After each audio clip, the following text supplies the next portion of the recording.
desejo para a nossa equipe que está aqui nos estúdios improvisados do nosso estudo bíblico. Também, igualmente, boa noite, Ângela. Boa noite também a Jonas, que está no piano, a Eliane, que está na captura das imagens, e também o pastor Isaías, que está aqui conosco. Boa noite. Sejam bem-vindos, bem-vindas. Fraterno abraço também a você que já se achegou em nosso estudo da Palavra de Deus desta noite. O estudo bíblico, ainda que seja feito à distância, conta com a participação de cada um, de cada uma de vocês, também nossa. Portanto, não deixe de enviar a sua pergunta, comentário, também o local de onde estás nos acompanhando no nosso chat. Claro, também te animamos a compartilhar com teus amigos, com tuas amigas o nosso encontro. Chama teus familiares para estudar a palavra conosco.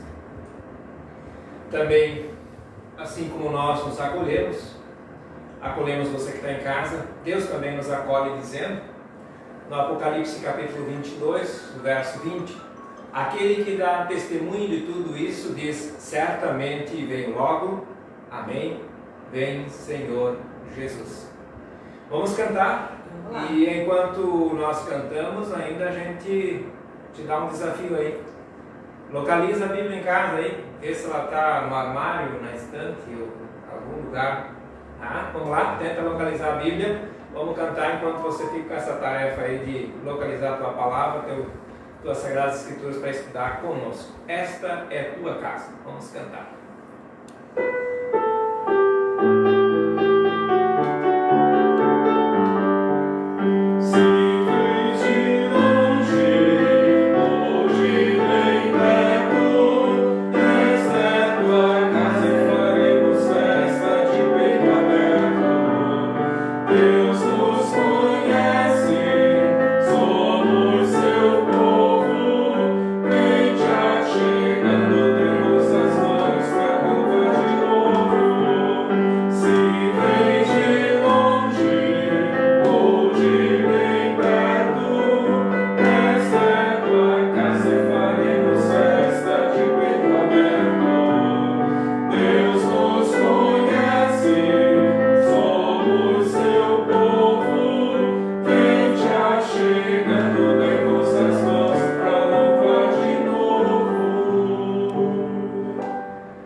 Cantamos Vem Te Achegando.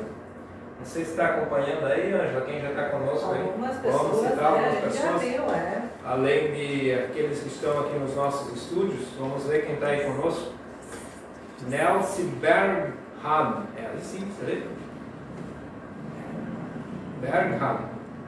A Patrícia Capel, Eliane Prado, Rosane Duque, Buemi. Canta conosco no coral, também o Alan Kram está conosco e a Lilian Lori York. Obrigado pela presença de vocês. Vamos chamar mais alguns para estarem conosco nessa noite, porque estudar sozinho tem lá a sua necessidade, né? Bom é estar com os amigos. Acompanhado fica melhor. Isso aí. Então, gente querida que está estudando conosco hoje, em Jesus tivemos o testemunho da vontade de Deus para com a gente e também com a sua criação, não é? Ele nasceu como a gente, sofreu as dores, sob os sistemas reinantes também do seu tempo, foi submetido a nascer na estrebaria. Nós estamos nos preparando para este tempo também, do nascimento de Jesus. Igualmente, ele viveu o seu legado divino com fervor a partir do batismo, chamando outras pessoas também para o ladearem no discipulado, também histórias que nós conhecemos. E a sua trajetória foi de confronto, afinal, ele veio para viver a vontade de Deus, que geralmente, e isso não é muito diferente hoje em dia, não é a vontade da gente e de quem está sentado no trono civil e também religioso. E isso custou caro, né? Custou também a vida de Jesus. A vida dele. Isso aí. Todavia, para dizer não aos sistemas reinantes, né? E subjugadores, ele ressuscita, não permanece na morte. na condição de ressuscitado, transfere a sua sequência, ou a sequência do seu trabalho, a obra de Deus, para ti, para mim, para nós que estamos aqui. E aí ele sobe aos céus, da onde ele prometeu voltar, né? Não nos deixaria órfãos, né? Não nos deixaria órfãos. Por que a gente traz esse resgate? Um pouco assim, grosso modo, vamos dizer, né? A vida de Jesus conosco até que ele vai aos céus na ascensão, né? E onde ele promete voltar, né? Jesus, que deu testemunho de tudo isso, disse: certamente volto logo. Sim, sim, nós estamos aguardando a volta de Jesus. Isso aí, é a nossa espera constante, né? O nosso eterno advento, né? Aguardando a volta de Cristo. Diante dessa nossa espera, nós perguntamos para vocês hoje em casa, para a gente ir construindo o nosso estudo da palavra de hoje. Já que Jesus nasceu, viveu, morreu, ressuscitou, e antes de ir aos céus nos deixou a tarefa de continuar o trabalho que Deus lhe deu, na promessa de que ele ia voltar logo, pode ser daqui a pouco, durante o nosso estudo, ou quem sabe amanhã, daqui a 1000 anos, né? Mas diante disso, na iminente volta de Jesus, nós perguntamos para vocês hoje em casa: o que você acha que vai acontecer nos céus e na terra nos dias que antecedem a volta de Jesus? Essa é a nossa pergunta de instigação, né? Já que nós estamos esperando a volta de Jesus, o que você acha que vai acontecer nos céus e na terra nos dias que antecedem a volta de Jesus? Então, pedimos, né, que escrevam no nosso chat. Enquanto isso, nós vamos cantar um hino que nos coloca no calendário litúrgico da igreja. Estamos na penúltima semana do ano litúrgico da igreja, e no próximo domingo celebraremos o domingo Cristo Rei, domingo da eternidade, e recomeçamos a preparação para o nascimento de Jesus. Então, enquanto cantamos, né, coloque ali no chat a resposta sobre a nossa pergunta. Não precisa ter medo, né? Isso faz favor. Aquilo que você pensa e não escreve, Cristo que reina do início ao fim já sabe. Então, também pode compartilhar conosco, sem temor, né? Pode compartilhar conosco. Cantamos então.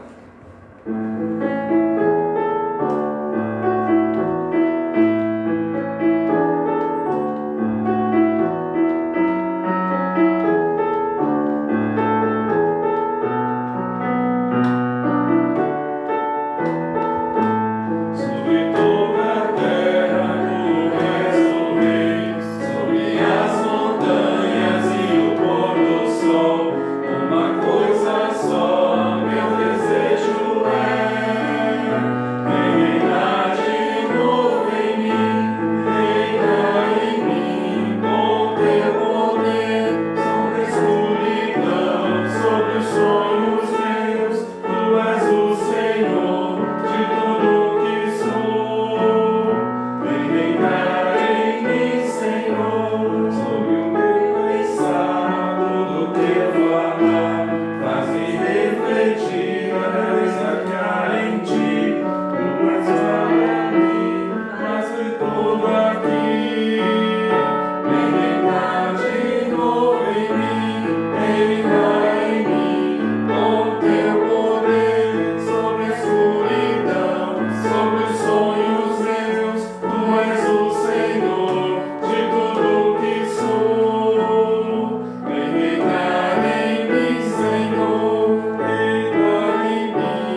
Vamos ver.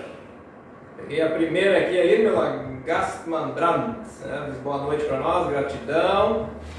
Na sequência temos a Ilse Klein.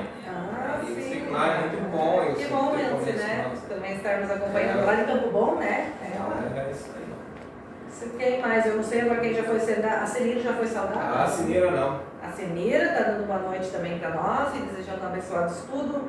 Dani Elizabeth Vitales também diz boa noite para nós. Eu estava há pouco com a Maria Bernadette Fastreck, que ela também está dando boa noite para nós. A gente foi para Canoas hoje. Com as mulheres da UAS. Tudo muito legal, o trânsito sempre é um problema, né? Mas tudo bem, cheguei uma hora atrasado na reunião ainda, tá tudo certo, né? Foi por uma boa causa, né? Legal, a Patrícia disse que já está cabida, então que bom, né? Tá, e aí ela também colocou aqui uma resposta para a nossa provocação. Acho que haverá muito tumulto, tristeza, morte, falta de esperança na terra. No céu, não tenho ideia. Talvez alegria por Jesus estar voltando. Muito bem, e os demais? E os demais? Aí temos 20 e poucas pessoas conosco, além da turma no entorno. Aí nós queremos saber o que vocês acham que vai acontecer nos céus e na terra antes de Jesus voltar. Que sinais? Que sinais haverão? Que sinais Que sinais haverão? Hein, Ricardo M, vamos lá. Nosso cantor do coral, cantamos bastante, né? 3 horas, estou com dor nas costelas até agora, cara. Tanto cantar. Um abraço, Ricardo. Também o Carlos Hilton Tomé, conhece? O Hilton, conversamos muito hoje já. Hoje? Não. Ele aí hoje. Tudo bem. Abraço, eu. Também o Gilmar Feldberg. Gilmar Feldberg é lá de Cacoal, lá no interior de Cacoal, perto da divisa de Espigão do Oeste, Rondônia. A Lilian também diz aqui alguma coisa. Veio lá para nós lá. Eu não estou achando, não. Tu não está achando? É o último. É o último? Lilian. É que o meu não entrou ainda. Aqui. Agora entrou.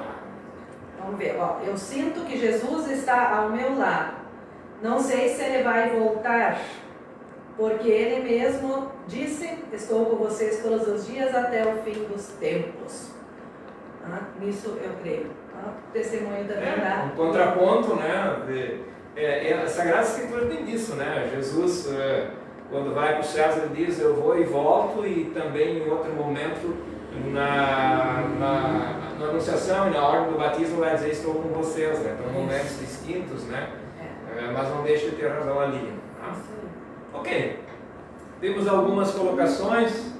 Muito bom, depois vamos acolhendo mais pessoas que vão estar chegando aos cursos. Isso aí. Nos alegramos, né? Nos alegramos. O texto de estudo de hoje é Marcos capítulo 13, os versos de 1 a 8. Se você está com a Bíblia em casa aí, localiza ali, né? Eu nem procurei a página porque a gente tem as 200 variações de tradução de Bíblia e 200 páginas diferentes, não vai ajudar muito. Então localiza lá o Marcos capítulo 13, verso de 1 a 8. Isso aí. Vamos que vamos, Anjo. Vamos lá. Então a centralidade da igreja de cristã está no Evangelho, né? Mateus, Marcos, Lucas, João, nós conhecemos bem. O Marcos é o mais velho, né? O primeiro, né? Primeiro, por isso ele é o mais velho. Quem nasce primeiro é o mais velho.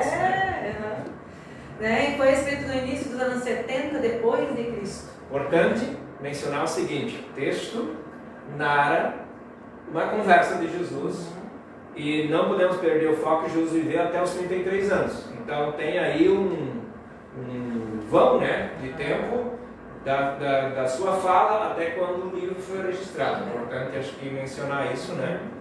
Então, a escolha do texto de Marcos para o nosso estudo se dá porque ele estava previsto para o 26º domingo após Pentecostes, esse que foi o penúltimo domingo do ano eclesiástico, né? Então, por isso a gente vai estudar, ele estava previsto para o último domingo, né? Então, a gente não escolhe os textos que achar, vamos conversar sobre isso, não. A gente no dia desse, olha, vai seguir sempre o evangelho do domingo anterior, e assim então tem sido. Isso, né? A palavra que a gente refletiu no culto, a gente continua refletindo então também hoje, né? Muitos de vocês já devem ter acompanhado também os nossos cultos, né? Ou aqui em outro lugar, quem segue no cenário ecumênico.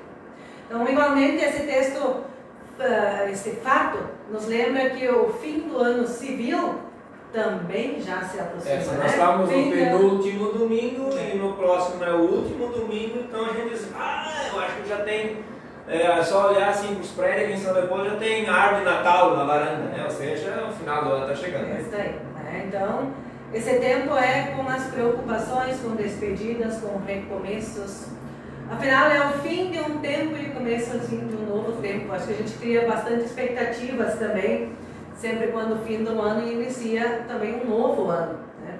Tanto para o ano da igreja, como também para o nosso ano civil, né? Para a nossa vida. Então, tudo tem começo, meio e fim. Né? E assim é também. Assim é na vida de Jesus com a gente. Isso. Nasceu, viveu, morreu, ressuscitou, foi para o céu e disse que vai voltar. Né? E começa de novo, então, lá na estrebaria em Belém, na periferia da Palestina, e chega, né, ao centro político religioso de Jerusalém. E a nossa conversa de hoje, mais especificamente, se dá no templo de Jerusalém. A última, antes da saída do templo. Né? Então, ali a última conversa de Jesus antes de sair do templo de Jerusalém. E quando eles conseguem ver ele lá do alto, né? Vem o diálogo, vem a conversa, diálogo. Né? Isso aí. Então, o que Jesus encontra no templo, né? Importante também dizer que estada no templo, temos que imaginar assim que é o espaço onde tudo acontece, né? As coisas políticas e as coisas religiosas acontecem no templo e está então baseado no modelo político e econômico do templo como Estado, né? Eu acho interessante dizer assim que ele era uma coisa majestosa, né? Grande, que foi inclusive ampliado naquela época, então ele realmente criava, acho, uma expectativa também do povo em relação a ele, de subir lá no alto, poder ver, olha, esse é o nosso templo que está ali, né? E aí Jesus constata que os abastados dão bastante, mas dão do que sobra, e a viúva, que deveria ser protegida nesse espaço, dá tudo o que ela tem, todo o seu sustento. Situação que leva Jesus a dizer contra os mestres da lei em Marcos: cuidado com os mestres da lei, eles exploram as viúvas e roubam seus bens, e para disfarçar fazem orações compridas. Né? O diálogo de Jesus antes de ele sair do templo. Então, saindo do templo, ele diz isso, ele vai então agora para o Monte das Oliveiras, onde a gente vai se ocupar em estudar o texto dessa noite. Vamos cantar mais um pouquinho e depois vamos estudar o texto passo a passo, versículo por versículo. Cantamos: Deus é meu amparo.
Márcio Rommel é meu cunhado, casado com a minha irmã Maria Inês. É a Roseli é lá da linha 20. Já é Teutônia, né? É isso, não. Isso aí. Tem também a Marilene e Maristela Vaz, está conosco. O Alan também aqui interagiu conosco. Existem muitos sinais desde o tempo de Jesus até hoje. Saber quando ele vai vir, não é tão importante, mas devemos sempre ser fiéis. Vigiar. Muito bem, fiquem vigiando. Né? Também a Frida Maria Tchel está conosco, diz boa noite. E o nosso querido de sempre, né? Hartwig, mein Heart. Boa noite. Deus é meu amparo, canção linda, e me lembra do meu lema de confirmação. Escreve para nós aí teu lema de confirmação. É esse versículo aí, professor Hartwig. Muito bem. Então, Jesus está no templo.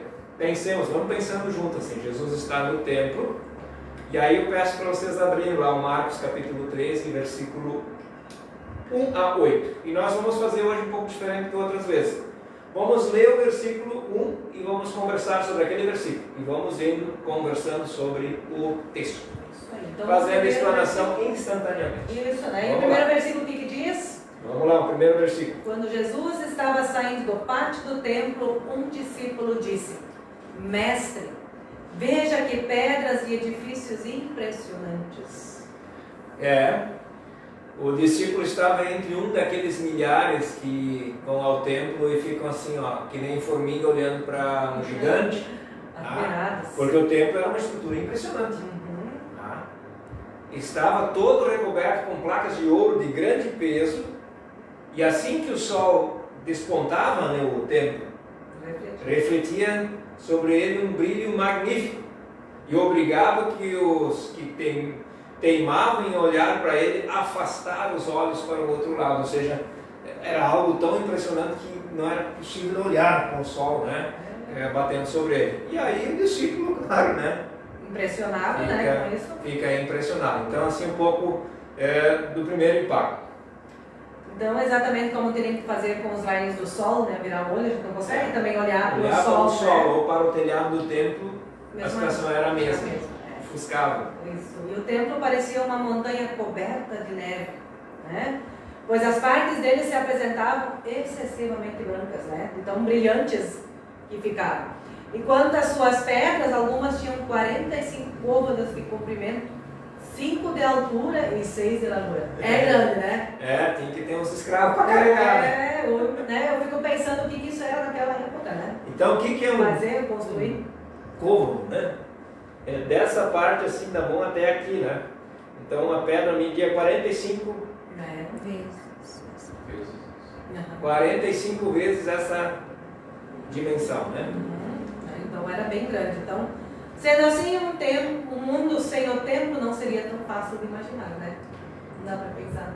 As pessoas tinham uma ligação. Tinha uma fascinação pelo lugar, além da obrigatoriedade de ir anualmente para o espaço. Então, por isso, o primeiro versículo, toda essa impressão que o discípulo tem também da sua grandiosidade. Segundo versículo. Jesus respondeu: Você está vendo esses enormes edifícios? Pois aqui não ficará uma pedra em cima da outra.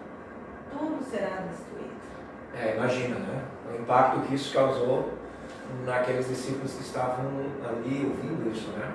Que eram 4 que estavam, né, o acompanhando ali naquele momento. Então, quando da invasão e destruição de Jerusalém, o templo foi queimado. Então, anteriormente eu disse que quando Jesus diz essa frase, temos que pensar assim que era entre o ano 30 e 33 da sua vida, e Marcos é escrito nos anos 70.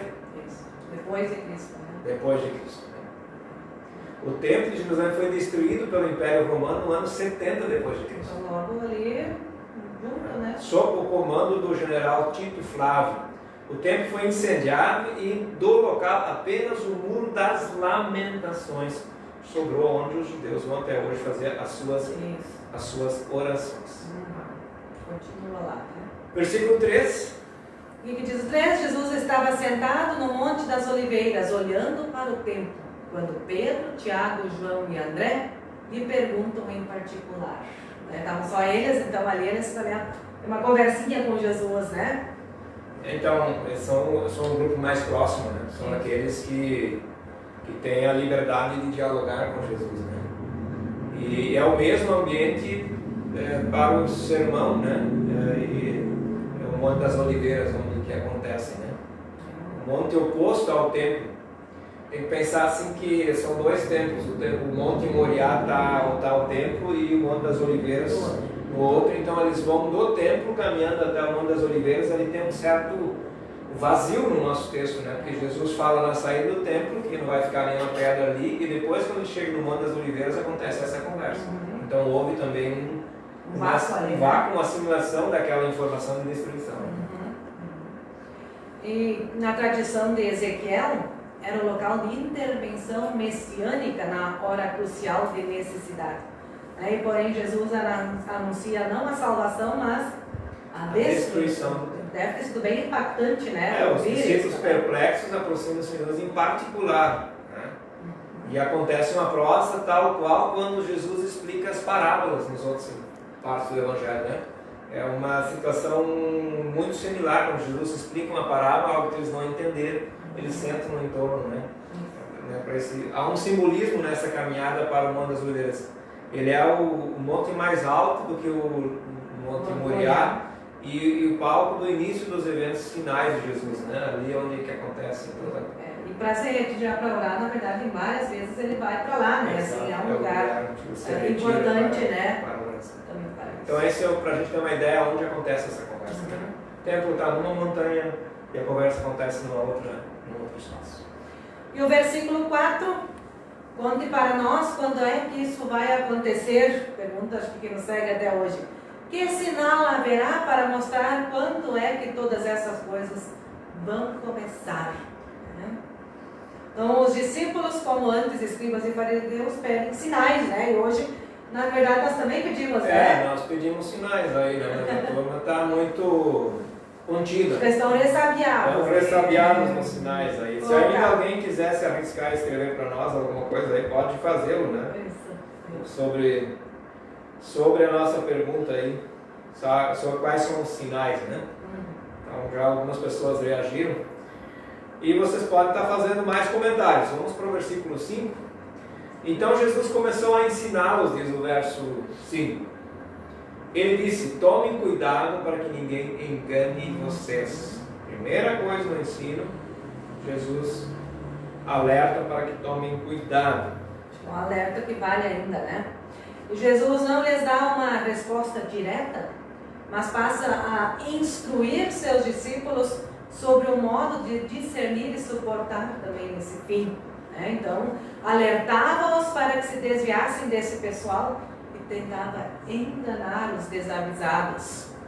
Então, Jesus conhece a natureza humana, passível de enganos, e assim ele alerta os discípulos para tomarem cuidado, como advertiria que deveriam ser simples como as pombas, mas prudentes como as serpentes. Né? Isso também, no Evangelho de Mateus, capítulo 10, versículo 16, né? Ele traz essa palavra. Então, chama a atenção, depois a gente vai aprofundar isso um pouquinho, né? A necessidade de Jesus pedir, olha, segura aí um pouquinho, né? Muita calma nessa hora. E parece que havia também naquela circunstância em torno do templo outras forças e outras lideranças que também instigavam o povo a algumas atitudes, né? Então acho que depois a gente pode estar aprofundando isso um pouquinho mais. Ainda sobre esse versículo, já que nós estamos no 5, o Alan diz assim: vai ser ter muito fake news. Seria algo parecido assim, né? Né? Que também muito certo para enganar. Nas enchentes aqui a gente viveu isso um pouco, né? Colegas, vamos chamar assim, colegas que estão no ministério aí, né? Não necessariamente da IACDB, mas outros colegas que se intitulam e também têm lá suas formações, fazendo um monte de acusações nesse sentido que isso é sinal, fim dos tempos. A gente ouviu aqui também na nossa secretaria pessoas que fizeram vários comentários. A gente nem vai partilhar aqui em respeito, né?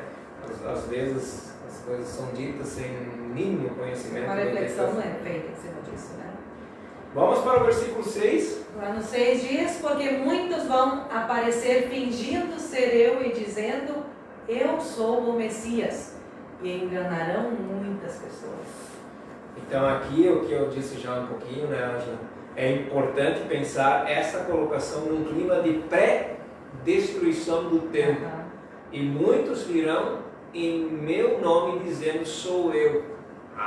Havia ali já na vida de Cristo pessoas que não se conformavam com a situação do tempo, né? Exploração de viúvas, uso indevido da função para tirar proveito em uma série de situações. Então, deflagra que há envolvimento da comunidade cristã com rebeldes na guerra judaica e os supostos messias e aliciadores que buscam atrair os cristãos para uma resistência armada contra aquele modelo de religiosidade e templo. Que estava acontecendo já naquela 40 anos antes do templo ser destruído, né? Já se tinha essa Ou seja, a resistência armada não é o Messias, e sim gente que está enganando e atiçando outras pessoas a fazerem a violência acontecer. Isso é muito atual no que nós estamos vivendo. Né? Portanto, naquele contexto de religiosidade, Jesus diz, olha, muitos vão dizer aí, né? Olha, sou eu. Né? E já havia ali uma luta presente, né? Um conflito na guerra judaica, né? E os supostos messias que vão aliciar pessoas, animando pessoas a apelarem para a violência armada contra aquela situação do tempo estabelecido. Dá para fazer um bom contraponto com as realidades que nós vivemos hoje em dia também, né? Verso 7 e o 8 vamos fazer juntos essa leitura, né? Vamos não separar os dois versículos, porque eles têm uma sequência, né? Sim. Jesus diz no versículo 7: não tenham medo quando ouvirem o barulho de batalhas ou notícias de guerra. Quase não tem batalha, né? Hoje, no encontro da Oásia, aí, o pedido de oração que eu fiz foi por paz, né? Porque os conflitos, principalmente da Rússia contra a Ucrânia, estão numa escalada preocupante. Preocupante, né? Tudo isso vai acontecer de Jesus, mas ainda não será o fim. E aí ele segue no versículo 8, onde dizendo: diz, uma nação vai guerrear contra outra e um país atacará outro. Em vários lugares haverá tremores de terra e falta de alimentos. Essas coisas serão como as primeiras dores de parto. Então esta é a palavra de Jesus. E guerra, fome e terremotos são imagens genéricas na literatura apocalíptica, né? Daniel já faz, eles conhecem essas expressões, né? Isso, Nessa época a fome atordoava a Palestina de forma especialmente dura. Já naquela época a Palestina passava muita perrengue com falta de comida. Em 67 depois de Cristo, Roma está envolvida em uma guerra civil e com a ameaça dos pardos, né, com povos vizinhos. Então isso aparece no texto escrito nos anos 70. Existe aí uma guerra em andamento, né? É uma guerra civil e geralmente aí fome, violência, essas coisas todas estão muito presentes. Terremotos e erupções vulcânicas destruíram Laodiceia e Pompeia em 61 e 62 depois de Cristo. Então quando o texto é escrito nos anos 70, havia acontecido um grande fato. Sinistro assim. Não era algo estranho, né? Não era. Ou seja, Marcos instrui o ouvinte no sentido de não se alarmar e evitar uma ação precipitada. Lembra a inevitabilidade do ser perseguido, né? Também ainda no texto, né? Na sequência a gente vai ter por baixo dizendo, olha, e ainda tem mais, além disso vocês vão ser perseguidos em praças públicas e por aí fora, que também é uma realidade hoje, por exemplo, cristãos estão sendo perseguidos. Então a importância da missão do Messias não o impede de ser entregue. A missão dos discípulos também não impedirá. A clássica promessa apocalíptica é: quem perseverar até o fim será salvo. O versículo 13 do nosso texto, quem está com o texto aberto, no finalzinho vai dizer o versículo 13: todos odiarão vocês por serem meus seguidores, mas quem ficar firme até o fim será salvo. Também é preciso passar pelas dores do parto para receber o novo. Acho que isso dá para destacar nesses dois versículos, né? Não há nova vida sem passar pela dor do parto. Claro que hoje nós temos aí a cesárea e outros procedimentos que tiram bastante dessas dores, né? Que eu não posso falar, né? Não tenho qualidade para estar falando isso, mas pela experiência que a gente vê no entorno, né?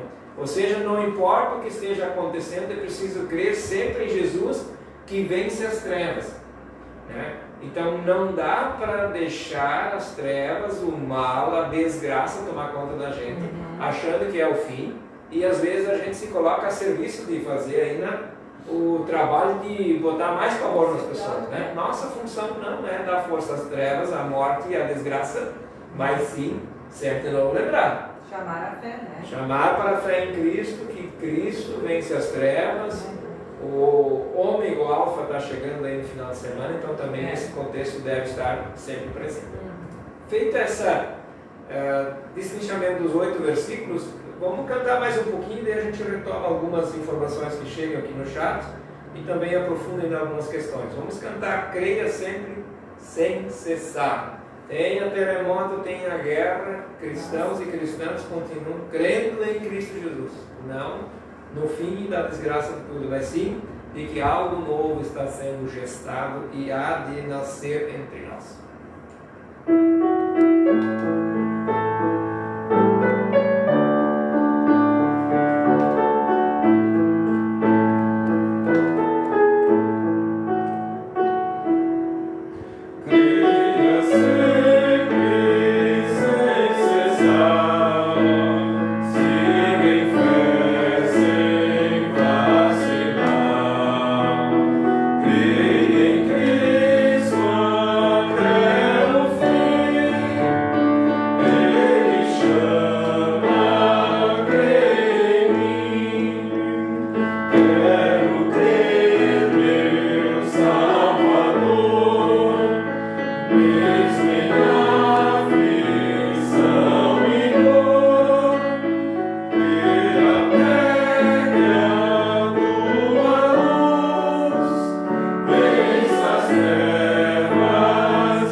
conversou anteriormente, o hino tenta expressar isso.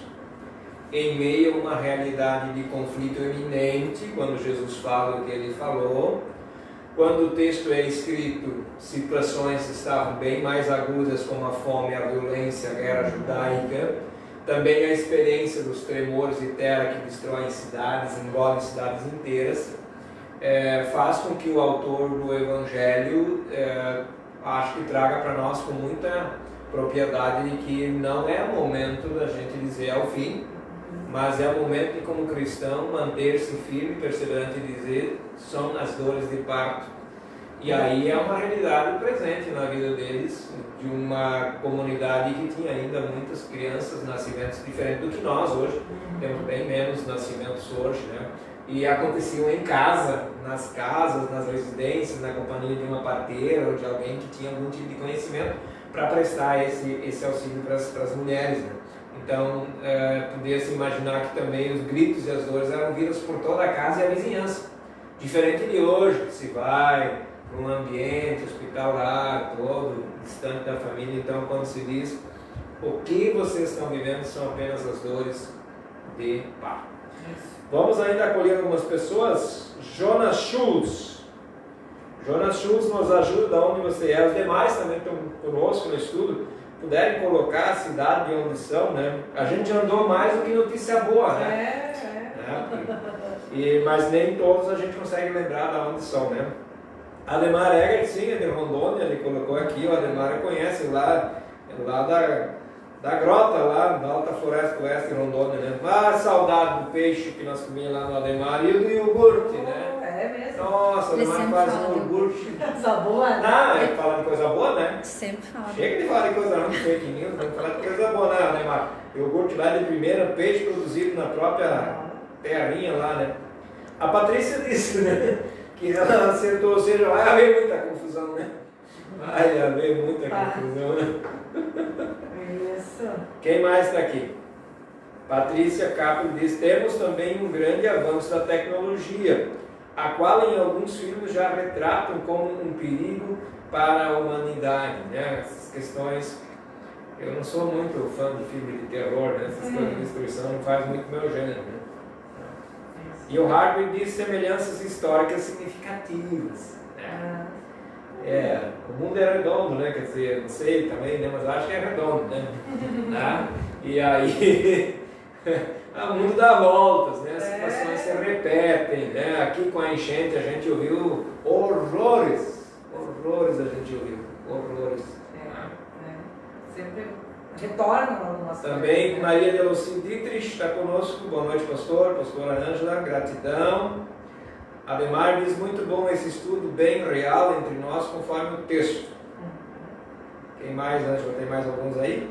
Acho que é esse. É esse? Esse teu celular aí tem que dar uma chacoalhada nele para ver se ele está muito animado. Caramba, o meu tempo de antigamente. Eu não sei se esse claro, nós falamos, existem muitos sinais desde o tempo de Jesus até hoje. Saber quando ele vier não é tão importante. Assim, acho que falou.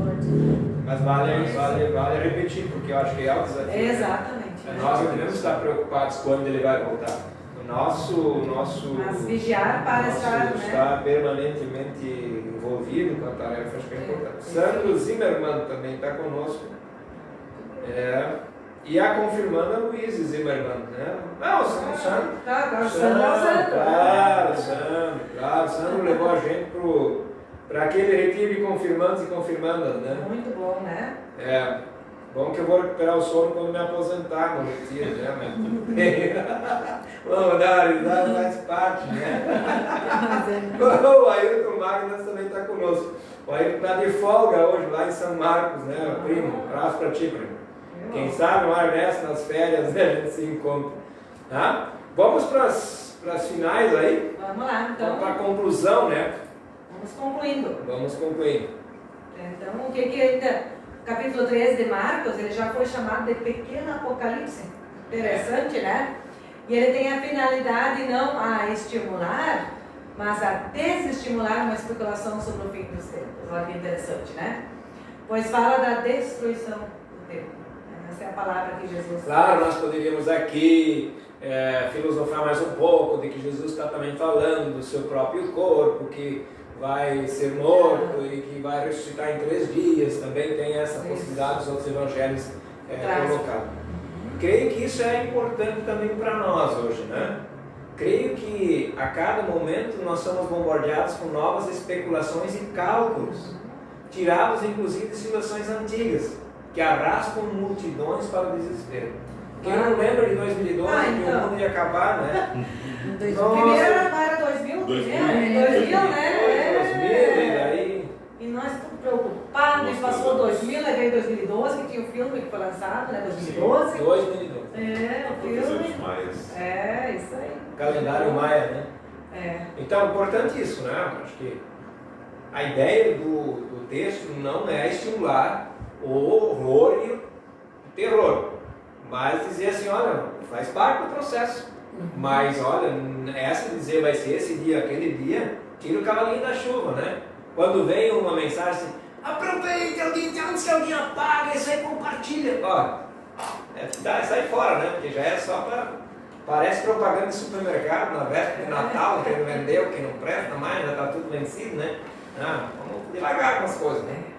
As imagens que Marcos usa para falar desse final são conhecidas do seu tempo. E como nós descobrimos, os eventos podiam estar associados à história contemporânea que aconteceu no tempo deles.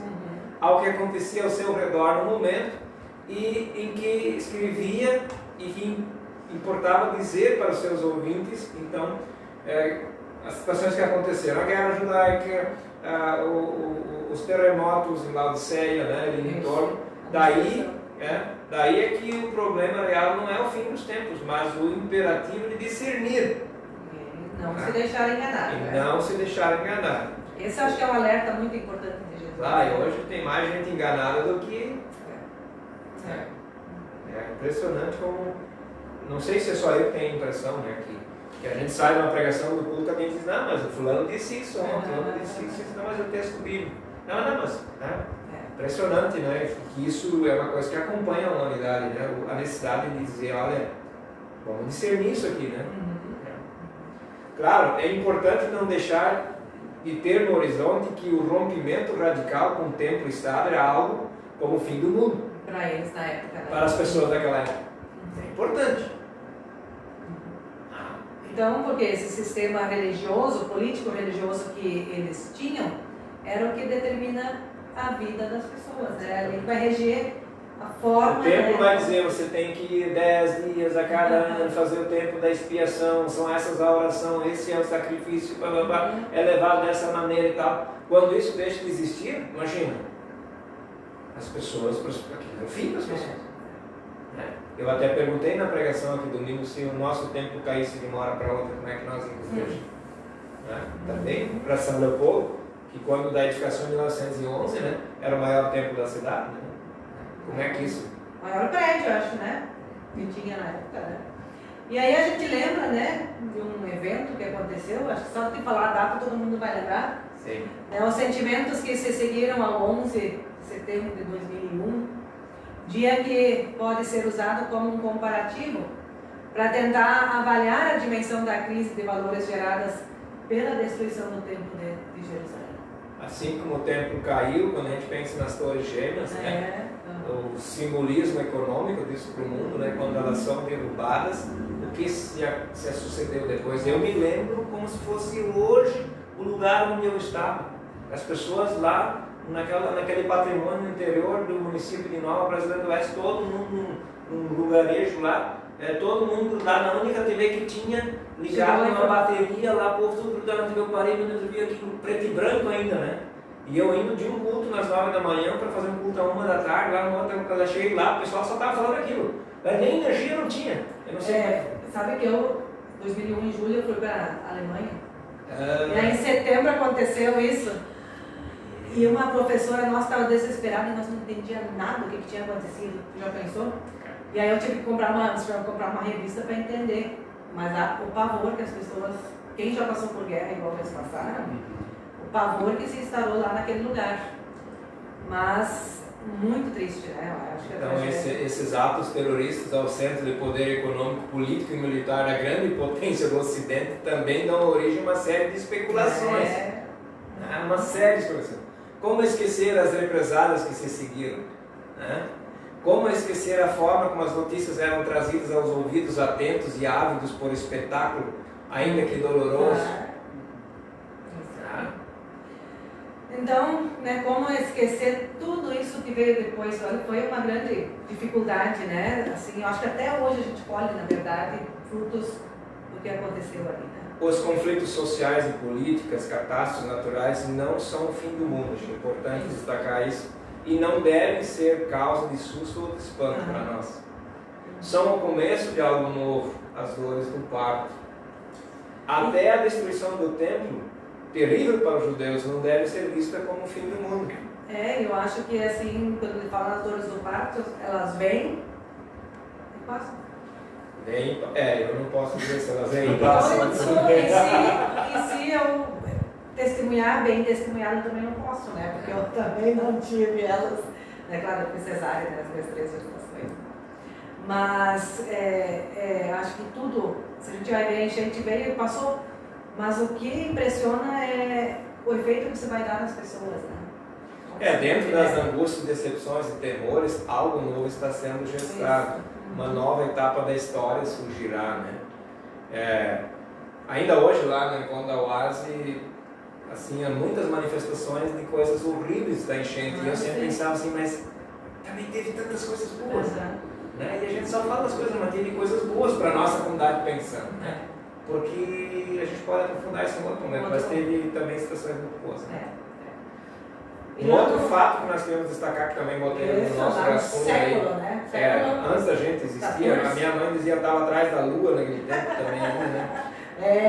Olha, naqueles anos ali, faz tempo, né? No século XIV. Isso. Eu fiquei olhando Sua qualidade. Entre os anos de 1346 e 1352, a peste negra. Isso devastou ali. Andou pela Europa, ratos levados dentro das embarcações que faziam comércio com o Oriente. Eles desembarcam junto lá na Europa com as precárias condições de higiene, né? E assim 1/3, uma pessoa de cada 3 faleceu na Europa.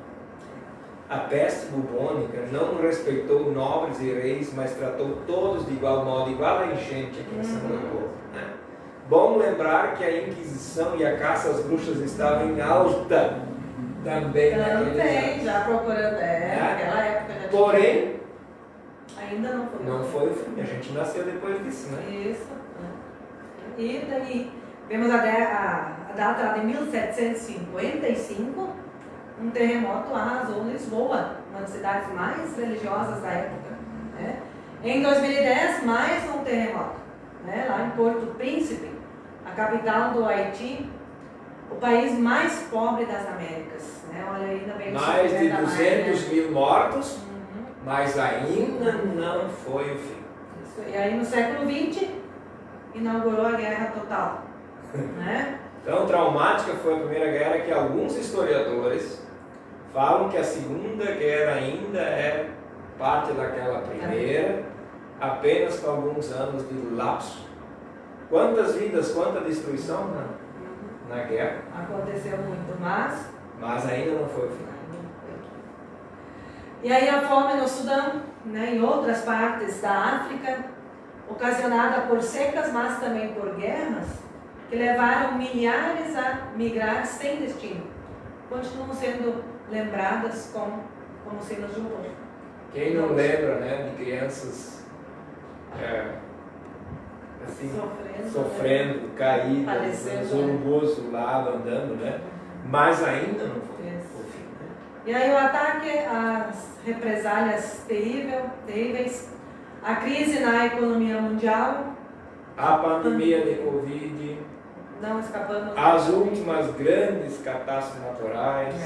Aí a gente vai ver terremotos, tsunamis, tornados, enchentes, secas. E queimadas no Pantanal, né? Quanta perda também se teve ali, né? E essas coisas sempre vão levar os profetas da desgraça a anunciar um dia apocalíptico. Né? Tudo isso aí que nós estamos trazendo é para reforçar a ideia de que isso aí ainda não é feito. Ainda não. Até mesmo Sites de busca lembram que outras datas já estão agendadas e estão pré-fixadas para o fim dos tempos, né? Se vocês quiserem em casa se aterrorizar um pouco, perder a noite de sono, pesquisa lá, vocês vão achar umas datas bem interessantes, né? Ficar sem dormir, né? Mas não vos deixeis enganar, ainda não é o fim. É apenas o começo de algo novo e que vai acontecer no tempo de Deus. Não no seu tempo, nem no meu tempo, no tempo de ninguém, nós aqui, mas no tempo de Deus. Embora que a gente queira controlar o tempo muitas vezes, né? E aqui a gente vê que não é assim. Então, né, gente querida que nos acompanha, que está estudando conosco, não vivemos o fim da história nem o fim do mundo. Né? Entretanto, os dias atuais apontam para a exaustão de um sistema calcado na competição desregulamentada que premia o mais esperto. É mais rápido, né? Mais esperto. Vai na frente, né? As garras da injustiça e da má distribuição de bens e de condições assolam a população em todos os continentes. Não é diferente aqui no Brasil. Acho que nós não devemos fugir dessa responsabilidade. E a desestabilização política, a insegurança institucional que nós temos constituem sinais de um tempo que está se exaurindo. O tempo está assim, esgaçado, tem coisas que estão esgaçadas, né? Bem como a crescente verbalização de que os fatos que vivemos ao fim dos tempos também estão crescendo de novo entre nós, né? Nos fazem dizer que uma nova era necessita se estabelecer. Então acho importante isso também, de que o meio ambiente está esgaçado, os modelos de relação que nós temos, a demasia nas desinformações que nós ajudamos a produzir e a levar adiante, demonstram de que estamos sentindo muitas dores e que nós estamos num processo de algo novo que deverá acontecer, né? Sem alarmar ninguém, né? Sem alarmar. Não queremos tirar o sono de ninguém, né? Então, tomara que ela venha sob o signo do reino de Deus. Então, esse novo que eu coloquei ali no nosso estudo, aquilo novo que vem, tomara que venha sob o signo do reino de Deus. Isso O aí. que é aquilo que é parte do reino de Deus? Que sejam sinais, né, de verdade, justiça, paz, fraternidade, perdão, de liberdade, de alegria, dignidade, né, humildade, alegria, dignidade humana, Isso. né, das pessoas. E essa nova realidade é permeada com amor, com fé, amabilidade, respeito, né? No último domingo nós celebramos 113 anos da dedicação do nosso templo, né? O fato de poder dedicar esse templo, para nós evangélicos luteranos aqui em São Leopoldo, não podemos nos esquecer de que o poder celebrar era um dos nossos grandes, das nossas grandes demandas. E se nós tínhamos o anseio de poder ter o nosso tempo, que também a gente tenha o devido respeito para que outras pessoas possam ter o seu tempo. Né? Se no dia que Deus mandar Cristo e disser isso aqui não presta, é problema dele, né? Eu sempre digo com muito carinho assim, ó, eu não quero ter a responsabilidade de dizer que tu vai para aquele lugar e o outro vai para o outro. Isso aí não é problema meu. Isso é problema daquele que foi para o céu, que vai voltar e vai fazer julgamento. Nossa tarefa é continuar animando as pessoas, orientando as pessoas, para elas não se desfocarem e não caírem no desespero. Né? Acho que essa é uma das grandes nossas tarefas. Então, honestidade está embaixo, respeito está embaixo, amabilidade está embaixo. A gente ama mal e parcamente, que são na nossa casa. Imagina aquele que não gosta da gente. Humildade. O que tem de gente nariz empinado andando aí? Deveriam olhar para os cachos de trigo, de cacho de uva, que quando maduros estão pendurados para baixo, não para cima. Tem muita gente com falta de humildade, né? Gratidão. Também. Gratidão, né? Cadê o exemplo da viúva que deu tudo que tinha, né? Tem pessoas que dão grandes montantes, mas dão daquilo que não precisam, né? Então, lealdade, né? Pô, a gente ser leal, né? Poxa, o que a gente está experimentando? Cadê a lealdade, né? A gente é lealdade com os nossos, com os outros, né? Solidariedade. A gente experimentou muito a solidariedade no tempo da enchente. Mas a solidariedade era o mais fácil nós fazer no tempo da enchente. Agora é a grande missão.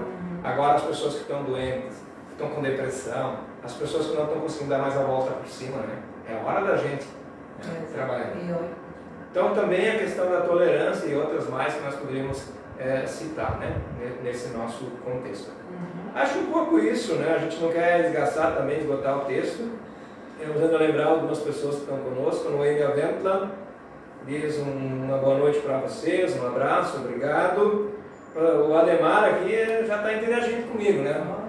Pastor Maurício, estou aqui do lado de baixo na minha área, bem onde das muitas vezes nos juntávamos e falávamos dos trabalhos do sínodo, muitas vezes sem luz elétrica, com a claridade da lua. Cheio, o que eu diz aqui? Saudades, hoje cheio. A lua cheia, né? Saudades, hoje está escuro, com muita chuva. Grande abraço, pastor, pastora, ótimo trabalho. Vou lá uma hora dessa tomar um iogurte lá. E olhar a lua, né? Ai, coisa linda, na floresta. Vai ter que trazer para nós, né? O que é a lua? Não, a lua nós podemos trazer a foto, o iogurte vamos tomar tudo. Legal, olha que coisa boa, né? Então, fica como dica dessa noite. Tem coisas que fazem parte da vida, se repetem. Mas a nós, cristãos e cristãs, devem ser sempre entendidas não como o fim das coisas, mas como uma possibilidade de retomar, uma possibilidade de refocar na vigilância de praticarmos aquilo que Jesus nos pediu. Portanto, sem alarmes, sem acreditar em datas fictícias, sigamos confiando com fé em nosso Senhor e Salvador. E que a gente nunca esqueça de contar as bênçãos, que são bem maiores do que as desgraças que a gente tem por aí. Vamos cantar!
finalizarmos ainda, de convidarmos para o nosso próximo encontro. Se você tem pergunta em casa, alguma dúvida, escreve aí no chat, né? Não deixe de perguntar. Eu sei que as demais pessoas vão ver a sua pergunta, mas não has de ter medo para fazer as perguntas. Se tem ainda alguma dúvida ou alguma colocação com relação ao estudo que a gente fez, bem tranquilo, a gente é apenas facilitador para a gente entender o processo, não somos conhecedor de toda a verdade. Tá? Próximo encontro, 19 de dezembro. Último mesmo. E o texto eu escolhi, pastor. Ah, tá bom então. Segundo as senhas, né? Segundo as senhas. Vamos conversar um pouco sobre Lucas 3, os versículos 7 a 18, que então fala da mensagem de João Batista sobre a vinda de Jesus. Então prepare o caminho para o Senhor passar. Isso aí. Tá? Estamos ali na beiradinha do Natal, né? Vamos ver se o pisca-pisca, o chocolate é o caminho mesmo, né? Vamos ver o que o João Batista pede para a gente fazer aí para preparação. Sabendo, né, de que toda a nossa preparação não vai impedir que Cristo nasça. Né? Senão também a gente vai cair de novo no outro lado, né? Preparar-se no sentido vigilante, não no sentido de determinar. Porque não dizer, não, eu fiz isso, eu tenho que nascer, né? Que nem aquela pessoa que diz, eu quero almoçar agora porque eu paguei. Não é bem assim, né? Então, dia 19 de dezembro às 20 horas, tá? Estudo da pastora Ângela vai preparar. Eu vou estar do lado só para interagir com os interagir. Eu ia falar da comandante de falar. Figurino, né? Muito bem. Então é isso. Não temos pessoas que perguntaram nada. Só está muito bacana conosco, né? Podíamos perguntar para lá determinar o dia que Jesus vai voltar, né? Tem que botar uma tarefa difícil. Mas não querem, né? Gente boa, né?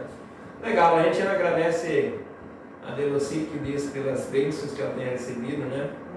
Também a prima Cleonice Magnans, de 3 de maio. É uma vergonha, né? A gente não vê esses primos aí faz 3 décadas, né? Faz tempo? Faz tempo isso aí. Tem que acontecer antes de Cristo voltar, né? Não, vai ser feia a coisa, né? Também abraço, Cleonice. Lá de 3 de maio. Né? Isso, vamos fazer um momento de oração?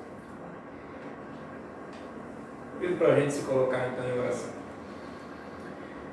Deus de amor, os teus sinais são visíveis ao nosso redor. Nós te reconhecemos no desabrochar das flores, neste tempo primaveril. Nós te conhecemos no canto dos pássaros, no cintilar da brisa do minuano que sopra no Rio Grande do Sul. Nós te conhecemos em todas as outras manifestações da natureza, e que são tantas, tão coloridas e cheirosas. Igualmente, os teus sinais também aparecem nas obras dos teus filhos e das tuas filhas, que com amor realizam ações de solidariedade e misericórdia, ajudando a tua criação e também a nos ajudarmos uns aos outros, assim diminuindo a ganância dos gananciosos também do nosso tempo. Os teus sinais revelam os caminhos corretos e denunciam os torpes, e denunciam as veredas da morte de quem se ocupa apenas com os próprios interesses, de planejar a morte dos outros, e também de tantos profetas do terror que causam tanto medo entre nós. Deus de amor, faz com que nossas ações, atitudes e pensamentos se voltem para a manifestação dos teus sinais de bondade, amor e graça, a fim de que as pessoas possam se firmar em sua humanidade, olhando para a realidade em que vivem, sempre com fé em Ti, o Senhor, sobre tudo e sobre todos. Dá-nos a Tua paz e a certeza de estarmos na promessa de Jesus que disse: eis que estou com vocês todos os dias até a consumação dos séculos. Amém. Amém. Cantamos, dá-nos esperança, que é bem isso que a gente falou hoje. Nós precisamos que Deus nos dê esperança. E eu vi uma frase bonita hoje no nosso encontro com a Asma em Canoas. Também podemos pedir braços fortes, para que Deus dê braços fortes para ajudar a carregar algumas situações que às vezes nos parecem pesadas. Dá-nos esperança e paz, porque o dia de amanhã vai ser melhor que o de hoje.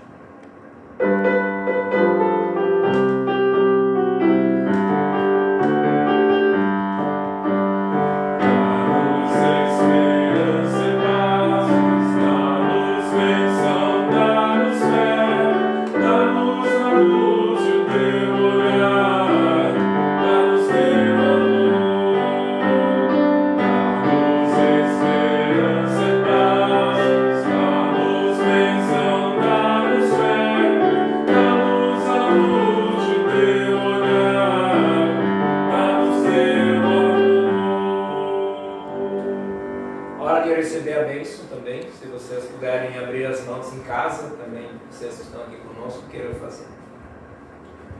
Querido e querida, que Deus vos abençoe e guarde.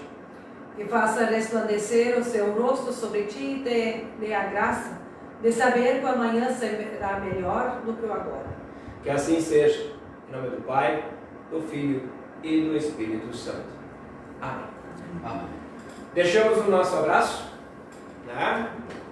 Também aquele desejo de abençoado descanso, travesseiro maciozinho e até o nosso próximo encontro. Obrigado pela presença, fiquem com Deus.